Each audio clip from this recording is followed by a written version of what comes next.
warahmatullahi wabarakatuh. Hai guys, perkenalkan nama saya Davi Putra Anggraini dengan NIM 23303040008 dengan teman saya Khamisatu Fitri dengan NIM 2330304019. Kami di sini akan mempresentasikan hasil diskusi kami yang berjudul Unsur-unsur kebijakan pengembangan koleksi. Selamat menyaksikan. Di sini saya akan menjelaskan tentang unsur-unsur pengembangan koleksi. Untuk melaksanakan pengembangan koleksi perpustakaan secara terarah, perlu ada ketentuan yang jelas sebagai pegangan bagi selektor dan pelaksanaan lainnya dalam pengembangan koleksi. Terlebih dahulu disebutkan tugas dan tujuan perpustakaan yang bersangkutan. Bertolak dari tugas dan tujuan ini disusun, kebijakan yang isinya disebutkan keputusan mengenai prioritas, penolakan, dan persetujuan atas bahan pustaka yang dipilih. Informasi dari hasil kajian pemakai sangat bermanfaat. Dalam menentukan kebijakan ini, kebijakan sebaiknya dibuat tertulis sehingga kalau timbul masalah dapat dirujuk kembali kepada kebijakan yang sudah ditetapkan itu. Hal-hal yang perlu dipertimbangkan dalam merumuskan kebijakan pengembangan koleksi antara lain sebagai berikut. Yang pertama, program lembaga induk perpustakaan. Yang kedua, kelompok-kelompok pengguna yang ada dalam populasi yang dilayani. Yang ketiga, kebutuhan pengguna. Yang keempat, jenis koleksi. Yang kelima, kriteria bahan pustaka. Yang keenam, jumlah eksemplar. Yang ketujuh, bahan pustaka yang dikoleksi. Pada dasarnya ada 3 unsur utama dalam kebijakan pengembangan koleksi. Yang pertama, pernyataan kebijakan umum. Yang kedua, pernyataan akan tingkat koleksi. Yang ketiga, pernyataan beragam pokok persoalan. Selanjutnya yaitu adalah fungsi kebijakan pengembangan koleksi. Fungsi daripada kebijakan pengembangan koleksi antara lain sebagai berikut. Yang pertama, sebagai alat untuk menyatukan pendapat dalam bidang apa yang perlu dikembangkan. Yang kedua, sebagai alat koordinasi antara orang-orang yang terlibat atau bertanggung jawab dalam pengembangan koleksi.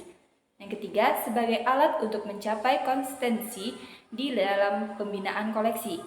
Yang keempat, sebagai alat untuk mengurangi jumlah personil pengambilan keputusan. Yang kelima, sebagai alat untuk menghindari perbedaan pendapat antara orang yang terlibat di dalam pengembangan koleksi dan para pemakai perpustakaan. Selanjutnya akan dilanjuti oleh teman saya yaitu Khamisatu Fitri. Selanjutnya, tujuan manajemen pengembangan koleksi, yaitu membangun koleksi sesuai dengan kebutuhan pemakai dan didaya gunakan secara optimal. Pengembangan koleksi merupakan kegiatan yang sangat penting dalam perpustakaan, terutama untuk memperluas koleksi yang ada. Pengembangan koleksi ini terutama berkaitan dengan pemilihan dan evaluasi. Pemilihan adalah proses mengidentifikasi rekaman informasi yang akan ditambahkan pada koleksi yang telah ada di perpustakaan. Evaluasi mencakup semua upaya untuk mengetahui sejauh mana tujuan dari seluruh rangkaian kegiatan pemilihan, pengadaan, dan pemeliharaan koleksi telah mencapai. Berdasarkan berbagai sumber, dapat disimpulkan tujuan penyusunan kebijakan pengembangan koleksi adalah sebagai berikut. Pertama, memberikan arah dan realisasi visi dan misi perpustakaan melalui penyediaan koleksi perpustakaan. Yang kedua, membangun koleksi perpustakaan yang lengkap, relevan, mutakhir, dan berorientasi pada kebutuhan pemustaka. Ketiga, menyediakan pedoman teknis atau pengembangan kinerja tentang penyediaan koleksi perpustakaan. Yang keempat, membantu menentukan skala prioritas dalam penganggaran dan pengadaan koleksi perpustakaan. Selanjutnya, manfaat kebijakan pengembangan koleksi. Manfaat dari kebijakan pengembangan koleksi yang dibuat oleh perpustakaan adalah sebagai berikut. Pertama, dokumen untuk sosialisasi kepada masyarakat dan sebagai standar untuk menginformasikan kepada setiap orang tentang sifat dan ruang lingkup koleksi. Yang kedua, menginformasikan kepada setiap orang prioritas pengoleksian dan mendorong pemikiran tentang prioritas secara organisasi untuk koleksi. Yang kedua, menghasilkan komitmen pada tingkat tertentu sesuai dengan sasaran organisasi. Yang keempat, menentukan standar untuk materi yang bisa masuk ke koleksi dan mana yang tidak masuk dan masalah sensor serta mengurangi pengaruh dari pemilih tunggal dan bias perorangan. Yang kelima, memberikan sebuah sarana pelatihan dan orientasi bagi staf baru. Keenam, membantu manajemen kekonsistenan dari waktu ke waktu walaupun staf pengelola berganti.